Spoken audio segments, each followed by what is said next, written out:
Selamat datang di tutorial IoT Indonesia. Kali ini kita akan membahas bagaimana cara mengimplementasikan smart home secara tepat. Saat ini kita bisa lihat perkembangan teknologi dan informasi tentu sangat pesat sekali seiring dengan meningkatnya teknologi internet optim. Hampir semua perangkat sudah bisa kita kontrol secara online maupun offline. Hal ini tentu memberikan tantangan sendiri dalam hal bagaimana cara mengorganisir semua perangkat-perangkat pintar yang kita miliki. Seiring dengan perkembangan waktu, tentu ini membutuhkan perhatian khusus bagi para pengguna perangkat pintar, apalagi jika perangkat yang dipunyai sudah mulai bertambah secara signifikan, bahkan sudah rata-rata di atas 50 sampai ratusan perangkat.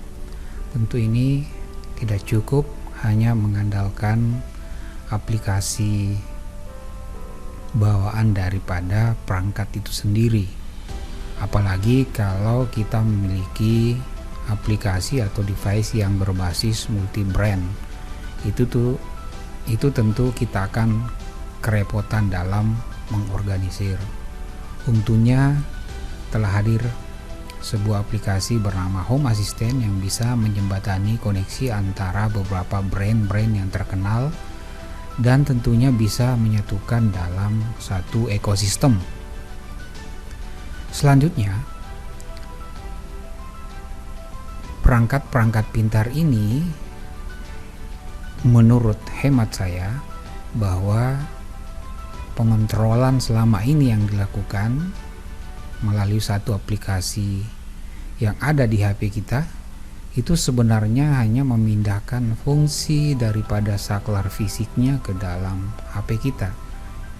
Kalau kita menggunakan secara fisik juga untuk mengaktifkan atau menonaktifkan posisi lampu misalnya, tentu apa bedanya pertanyaan kita dengan kalau kita melakukan menekan tombol secara fisik. Tentu ini menjadi pertanyaan kita tingkat lanjut ya. Setelah kita memiliki perangkat pintar dan komunitas atau ekosistem yang sudah berbeda dalam rumah kita, bagaimana memaksimalkan agar semua fungsi dan kegunaan smart home itu bisa berfungsi sebagaimana mestinya. Jadi kita tidak cukup hanya dengan membuka aplikasi untuk misalnya membuka dan menutup tirai, membuka aplikasi hanya untuk menyalakan mesin cuci misalnya, atau untuk mengaktifkan fitur keamanan rumah kita masukkan PIN secara manual. Menurut saya itu masih bersifat manual juga. Nah, bagaimana caranya agar kita bisa mengimplementasikan itu semua secara otomatis?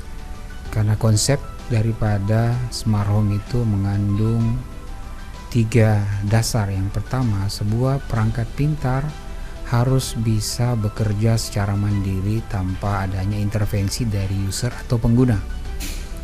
Terus yang kedua, perangkat pintar harus bisa bekerja sama dengan perangkat pintar lainnya. Nah, ini yang masih jarang atau masih kurang orang untuk mendalami. Artinya bagaimana sebuah implementasi beberapa perangkat bisa kita saling koneksikan.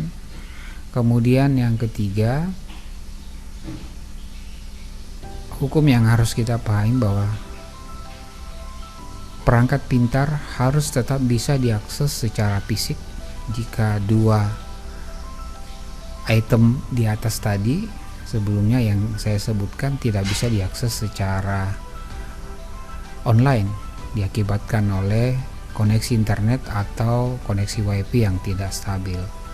Nah, solusi daripada persoalan yang saya sebutkan di atas adalah kita mengimplementasikan deteksi kehadiran atau presence detection untuk menjembatani semua proses yang ada dalam rumah pintar kita. Kenapa presence detection ini sangat penting, dan menurut saya kedepannya yang akan memegang peranan penting dalam hal ini adalah deteksi kehadiran, karena implementasinya itu betul-betul hampir 90% dilakukan secara otomatis. Sisanya itu 10% hanya untuk pengecekan apakah sistem jaringan normal atau tidak. Itu pun bisa kita buat skenario-nya agar bisa kita dilakukan pemberitahuan secara real time, baik itu melalui WhatsApp atau notifikasi lainnya.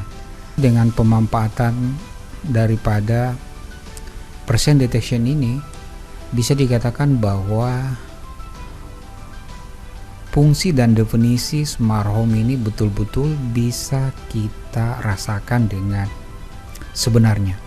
Kenapa? Karena kalau kita masih menggunakan HP untuk menyalakan lampu, ya kan, mematikan lampu, itu menurut saya belum terlalu smart. Atau kita memanggil "Oke Google, nyalakan lampu" atau "Alexa, nyalakan lampu", itu masih belum smart. Jadi yang smart sebenarnya itu adalah intervensi manusia itu hanya 10%. Sisanya itu harus otomatis. Ya, kita tidak perlu membuka aplikasi, namun dia bekerja secara real time sesuai dengan perintah yang kita sudah buat. Tentu untuk bisa mengimplementasikan hal-hal tersebut, tentu kita juga perlu perbanyak peralatan atau device yang berbasis misalnya sensor, baik itu sensor gerak. Kemudian yang kedua, menurut saya yang paling bagus kita perbanyak juga adalah presence detection, karena ini sangat powerful untuk mendrive semua device lain jika ada orang dalam sebuah ruangan. Jadi skenarionya kita betul-betul memanfaatkan kelebihan atau kekuatan daripada presence detection. Ini belum kalau kita kombinasi dengan bagaimana implementasinya. Presence detection di sistem keamanan rumah itu akan juga sangat powerful, karena jika dia mendeteksi bahwa tidak ada anggota keluarga dalam rumah, sistem keamanan akan otomatis bekerja. Kemudian jika ada salah satu anggota keluarga masuk dalam lingkungan rumah, mulai dari pagar misalnya, otomatis sistem keamanan akan off dengan sendirinya. Jadi kita tidak perlu memasukkan lagi kode PIN untuk menonaktifkan, tapi itu bekerja secara otomatis. Demikian juga untuk lampu dan seterusnya, semua bisa diimplementasikan dengan presence detection. Nah, video ini memang saya dedikasikan untuk memberikan pemahaman bahwa ke depan yang akan mendominasi smart device itu adalah presence detection, dan ini teman-teman perlu perbanyak daripada device ini, apalagi kalau kita ditunjang oleh home assistant, itu akan sangat powerful. Oke, demikianlah tutorial kali ini, semoga bisa bermanfaat. Jangan lupa komen, like, dan subscribe. Assalamualaikum warahmatullahi wabarakatuh.